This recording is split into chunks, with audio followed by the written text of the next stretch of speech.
Bom dia a todos, muito obrigada, Eloá, pelas palavras. É uma honra estar aqui com vocês. Nesta manhã, né, todo mundo cansado do jantar, mas vamos lá adiante.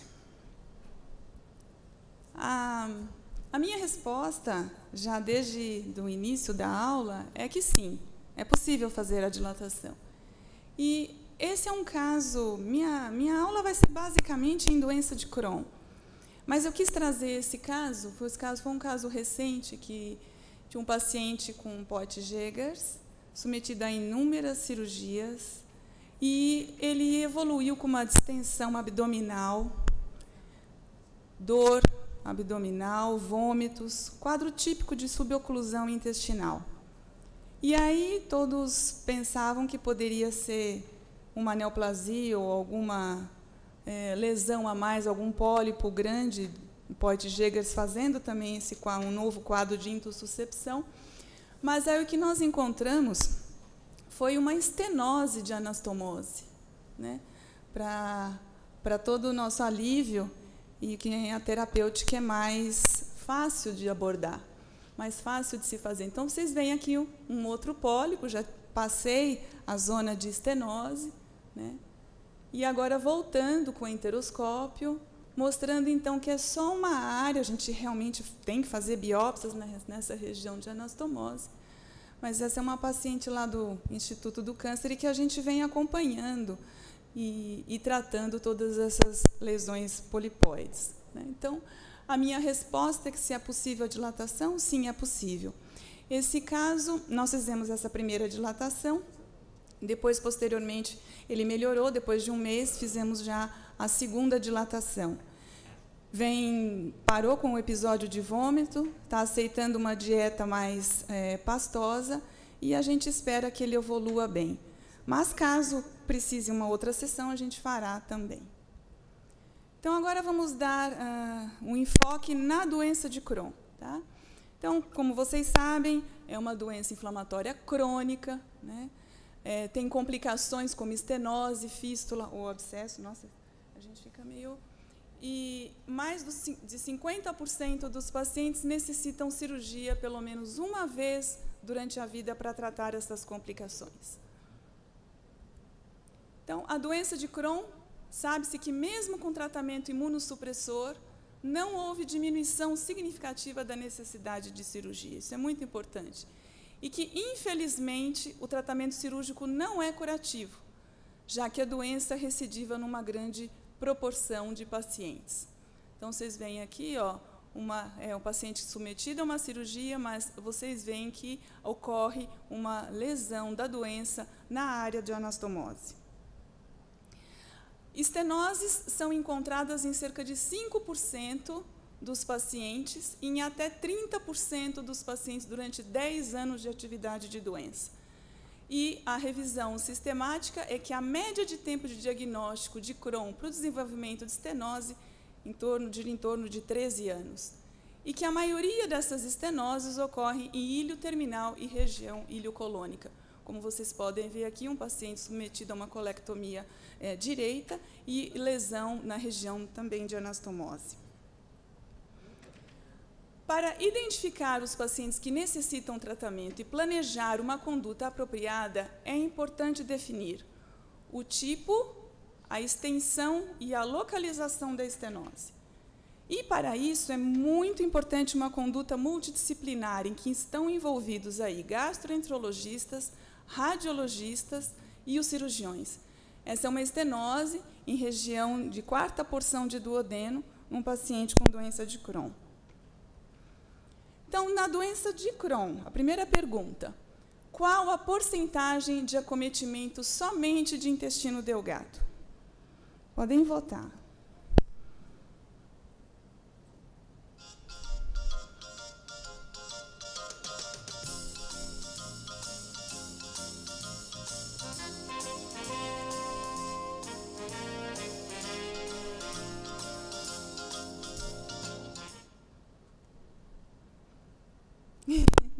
É, 30% então acertou, é realmente os 30%.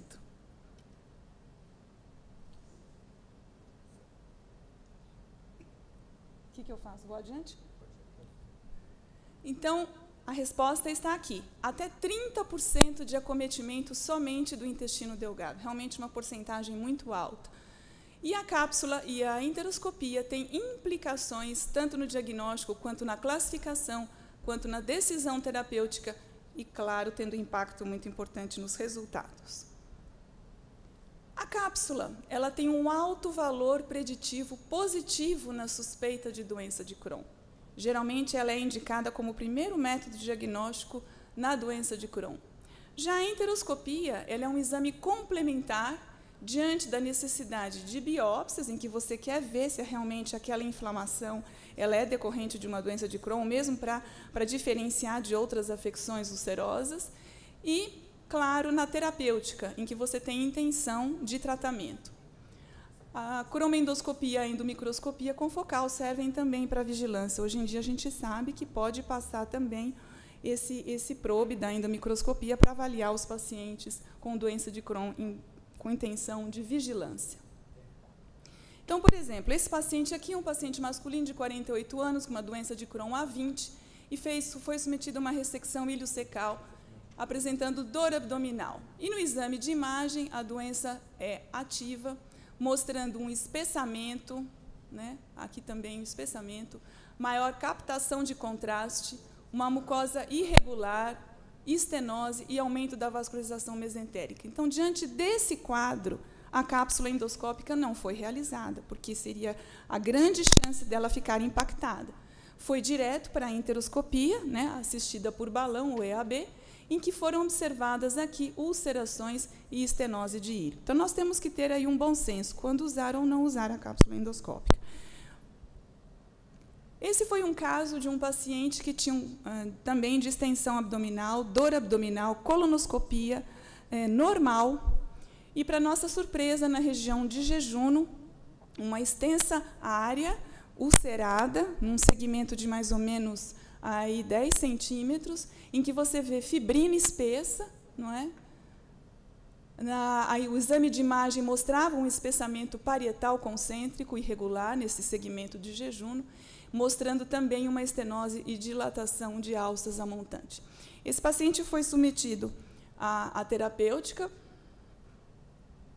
Ai, não correu o outro vídeo.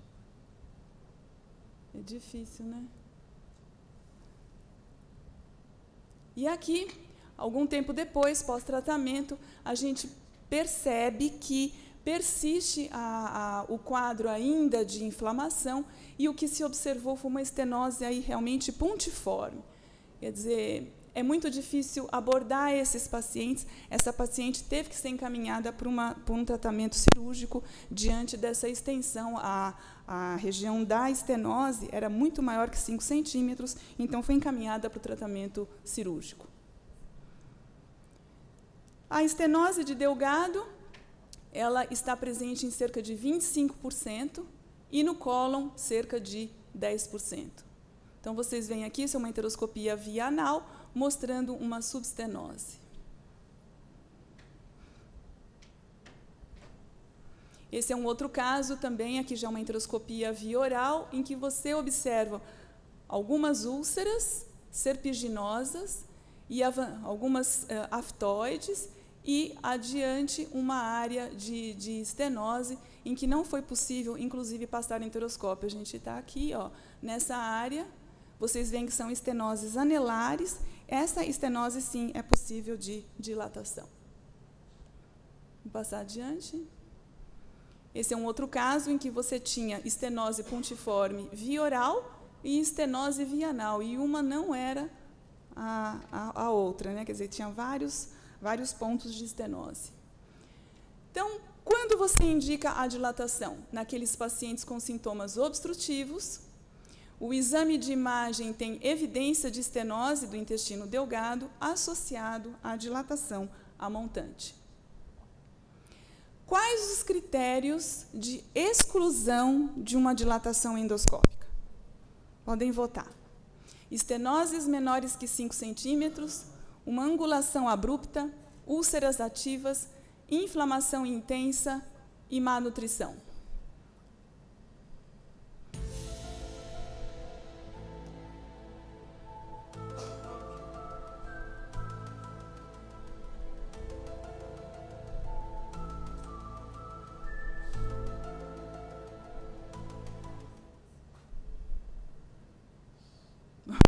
Vamos passar adiante que eu vou demonstrar a resposta. Então, quais são os critérios de exclusão? Gente, são estenoses longas, quer dizer, estenoses menores que 5 centímetros são passíveis de dilatação. Angulação abrupta, você não pode fazer dilatação. Úlceras ativas, a mesma coisa. Inflamação intensa, também. E má nutrição. Quer dizer, a resposta seria A, porque eu tinha colocado estenoses curtas, né, menores que 5 centímetros. Tá bom? Então, todos esses aqui são critérios de exclusão. Nós não vamos fazer uma dilatação quando a úlcera está muito ativa.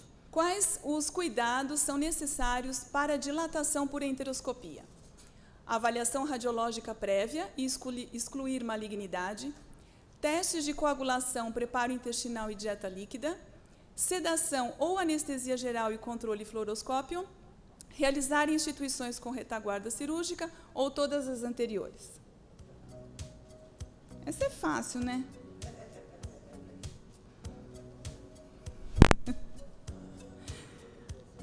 Ai, ai.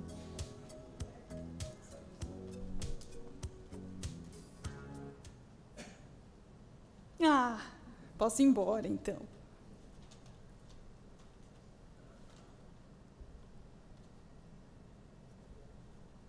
Bom, então vamos lá. A dilatação por enteroscopia, então, é necessária após a avaliação radiológica, sempre você tem que definir o calibre, tem que definir a extensão, como eu já disse anteriormente, se existem fístulas, se existem várias úlceras concomitantes. Tem que ser feito um teste de coagulação, preparo, dieta líquida, sedação, porque você precisa monitorizar os dados vitais, né? Geralmente a gente faz com o auxílio de um anestesista. Controle fluoroscópico é fundamental, tem que se excluir malignidade, é claro, e realizar em instituições com retaguarda cirúrgica, né? Essa é uma dilatação aqui com o TrueDescope, né?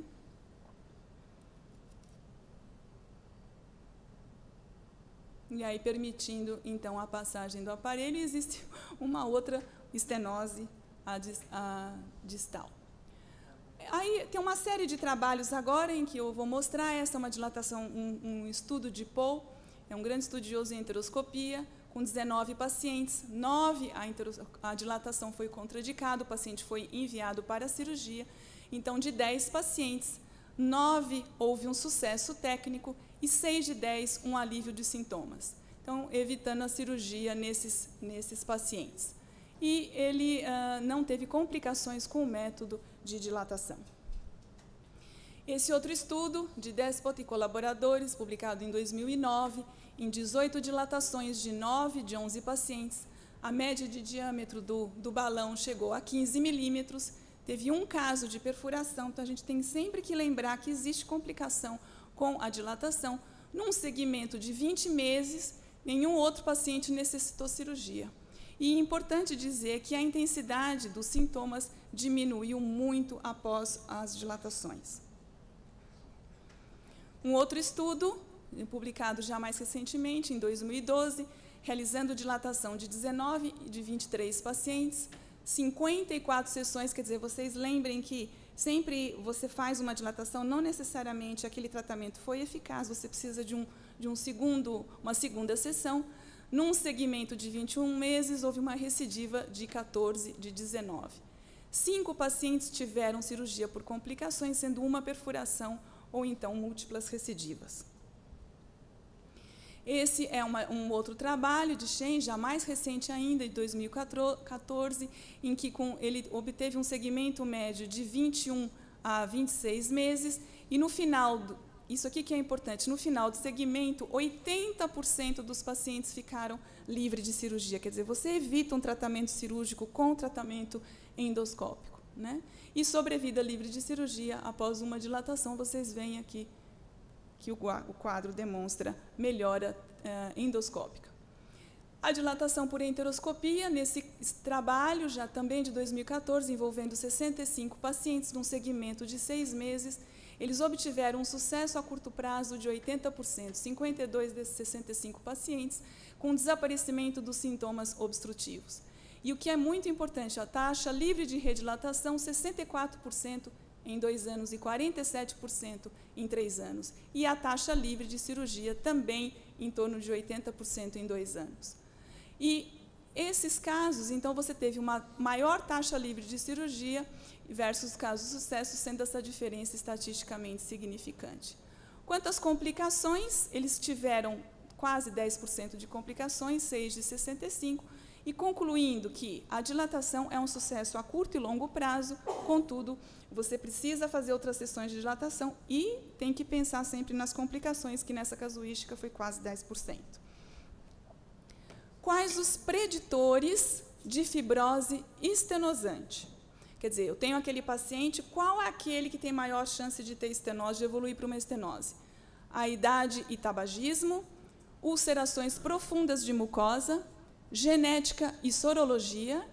Aí eu pergunto, somente 2 alternativas corretas, 2 anteriores, ou as 3 anteriores estão corretas, a 1, a 2 e a 3? Podem votar.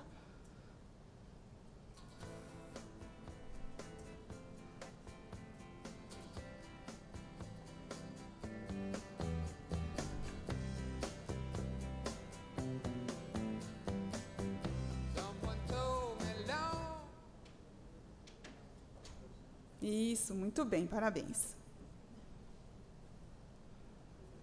Eu posso ir?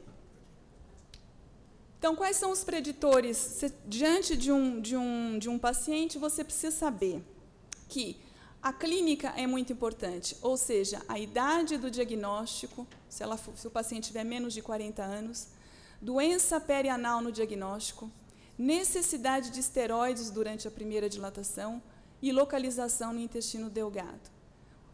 A parte ambiental, ou seja, o tabagismo, também influencia na fibrose. A parte endoscópica, sem dúvida nenhuma, aqueles que têm ulcerações mais profundas são os que vão ter maior chance de evoluir para a estenose.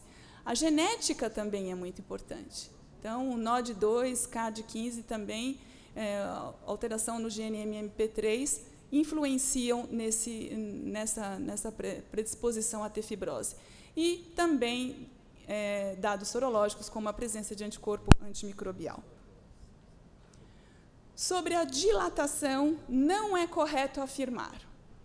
Apresenta alto risco de recorrência de estenose, não é correto, hein? Dilatações subsequentes, se recorrência sintomática, pode ser indicada juntamente com tratamento medicamentoso, pode ser usada como ponte para cirurgia, independente do estado nutricional. Nos pacientes em que a obstrução intestinal foi conduzida endoscopicamente, a resposta à cirurgia é favorável. Podem votar.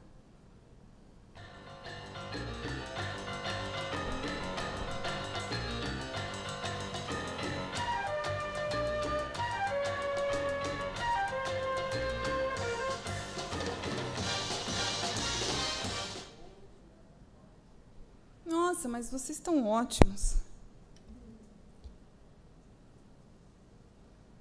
Deixa eu ver se... Então, pacientes submetidos à dilatação têm um alto risco de recorrência, como eu já disse anteriormente, né? Portanto, o segmento regular para avaliar os sintomas, como dor abdominal e sinais de obstrução, é fundamental.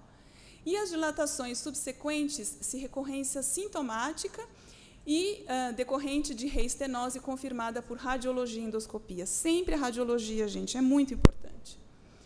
A dilatação por enteroscopia, ela pode ser indicada juntamente com o tratamento medicamentoso, como ponte para a cirurgia em melhores condições, em que você melhora o estado nutricional e inflamatório do doente, mudando a cirurgia de uma emergência para uma cirurgia eletiva. E pacientes com adequado estado nutricional, quer dizer, você precisa ter um bom estado nutricional, no qual a obstrução intestinal foi conduzida endoscopicamente, mesmo que parcialmente, a resposta à cirurgia, as complicações pós-operatórias são aprimoradas, são melhores, ou seja, você tem uma menor chance de ter uma deiscência de anastomose. Então, estado nutricional é muito importante. Para finalizar, só o uso de prótese metálica autoexpansível nesses pacientes.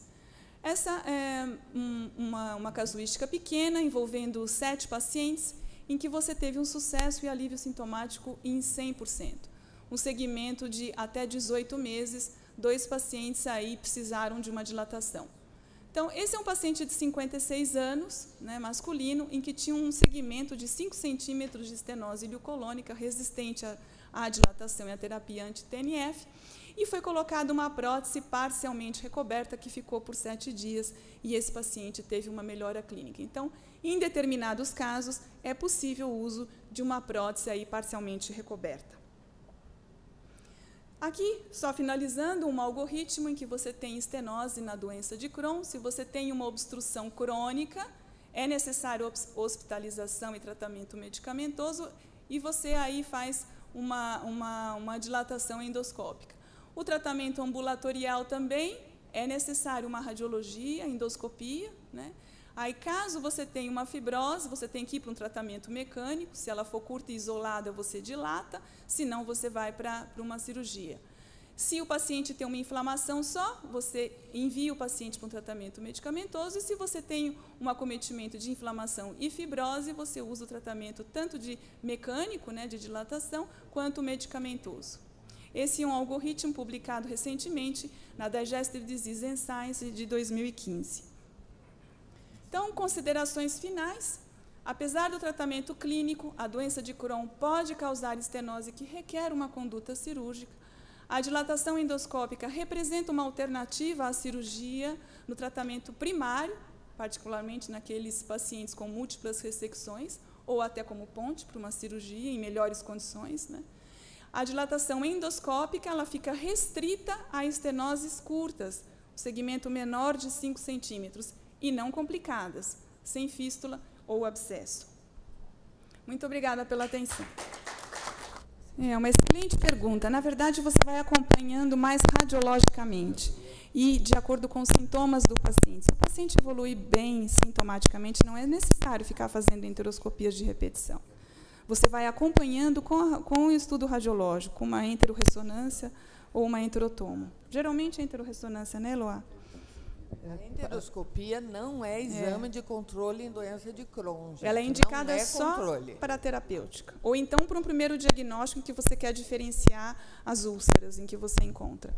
Ou então, às vezes, diante de uma estenose, se você quer saber se aquela estenose ela é ativa ou não. Porque às vezes ela pode estar lá estenose só pontiforme, cicatricial, ou se é ativa. Eu queria... Adriana, parabéns aí, como sempre, você é muito brilhante nas suas colocações. Você está trabalhando nos centros de ponta e pioneira em todas esses procedimentos. E a minha dúvida é o seguinte: nós já nos deparamos com situações em que nós achávamos que a estenose era passível, do ponto de vista radiológico, tomografia, enterorressonância, de uma dilatação, e no momento do procedimento não foi. Isso acontece com você? Acontece. Você saberia dizer? Às vezes, um exame de imagem, você acha que tem uma estenose menor ou acha que aquela ulceração não é tão intensa, e quando você chega diante do quadro não é possível a dilatação. E isso eu vi bem nos trabalhos recentes que eu fui ler, porque às vezes a indicação era em tantos doentes, mas ela foi passível num número menor de pacientes. Então isso é em toda a literatura. Muito bem, obrigada.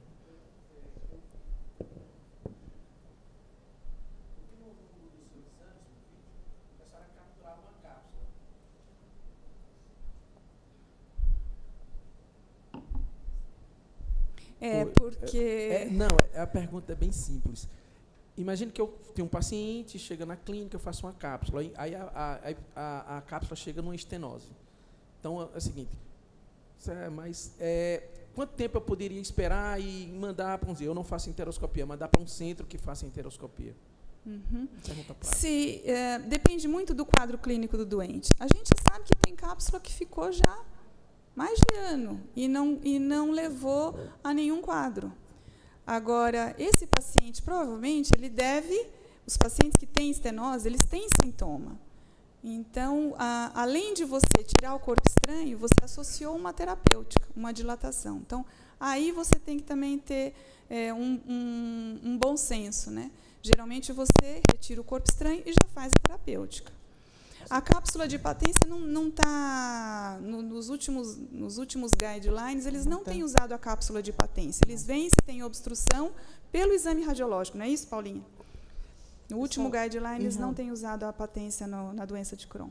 Só queria colocar algo curioso, que nós tivemos uma cápsula, na verdade foram 2 retidas, certo? Porque era um paciente que estava sendo acompanhado no interior e há vários anos. Bom, ele teve uma retida, quando eu vi o exame novamente, eu encontrei a cápsula retida, então ele ficou com 2. Ele iniciou imediatamente os biológicos, certo? E ele eliminou a cápsula na segunda aplicação. Então, era uma estenose inflamatória. Então, isso é importante também, não é? Na questão. Uhum. A enteroscopia e a cápsula endoscópica trouxeram um progresso para nós examinarmos o intestino delgado que, né, até então nós tínhamos um contraste baritado e olhe lá. Mas na doença de Crohn tem que ficar muito claro uma coisa, que a cápsula e a enteroscopia, com as suas devidas indicações, são na doença de Crohn que não tem diagnóstico. Se a endoscopia digestiva alta e a ileocolonoscopia fez diagnóstico de doença de Crohn, não existe lugar nem para a cápsula e nem para a enteroscopia, a não ser para uma terapêutica. Então, a cápsula tem um papel importantíssimo na doença de Crohn, que não tem diagnóstico nos exames mais simples e rotineiros nossos. Isso é uma coisa que tem que ficar muito clara, porque vocês todas devem receber muito pedido. Paciente com doença de Crohn, assim, assado, de ilho terminal, de cólon, queremos ver a extensão da doença. Não tem, isso é para fazer enterorressonância. A enterorressonância vai nos dar, se tem mais áreas afetadas, vai nos mostrar a espessura da parede, vai nos mostrar se tiver fibrose, já vai dizer se é inflamatória ou estenosante. Então, são 2 exames que têm um papel importantíssimo, mas doença de Crohn que não tem diagnóstico ainda. Certo? Isso tem que ficar muito claro, porque a gente recebe muito pedido de enteroscopia e de cápsula em paciente que já tem diagnóstico. Não tem por que fazer esses exames caros, invasivos, sem uma definição. A gente tem que ter um objetivo. Ontem também me perguntaram muito, e o controle? É uma coisa muito importante, a ileocolonoscopia, a enteroscopia, a cápsula, tem um papel não só diagnóstico hoje. Né? Hoje a gente quer a cicatrização da mucosa, que a gente tem o intuito de mudar a progressão, o natural da doença. É esse nosso intuito, né? A história natural da doença. Só complementando um pouquinho, alguns estudos tentam correlacionar o prognóstico. Aí, nesse específico grupo, talvez valha a pena você avaliar toda a extensão, que é possível com a enterorressonância. Mas também a enteroscopia complementa, tanto a cápsula quanto a enteroscopia, complementa esse diagnóstico, né? E a enteroscopia mais ainda, porque você faz as biópsias dessas áreas. Então, na suspeita de doença de Crohn também tem um grande valor o uso da cápsula e da enteroscopia, né? Na suspeita de Crohn, né, Eloá? Tá bom? Então, muito obrigada. Ok. A gente começa em torno de 10 milímetros, 12 milímetros, e você, porque se são estenoses pontiformes, você não pode dilatar muito. Aquele caso da doença de Poitz-Jeghers, a primeira vez que eu fiz foi com 10. Agora, na segunda sessão, já dilatei para 12. E a minha intenção é dilatar para 15. Foi mais ou menos 30 dias. Mais ou menos 30 dias. Isso mesmo. Mas não impede que você faça com 15 dias. Se você quiser planejar para 15 dias, você consegue fazer também. E outra coisa que não é tão limitante é a inflamação. A gente está ficando meio mais Isso.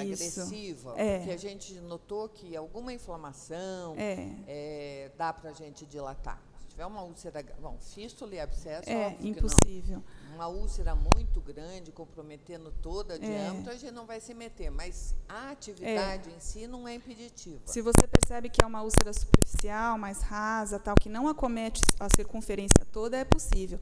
Agora, você vê que ela é praticamente circunferencial, serpiginosa, nunca faça. Você vai perfurar. Obrigada, gente.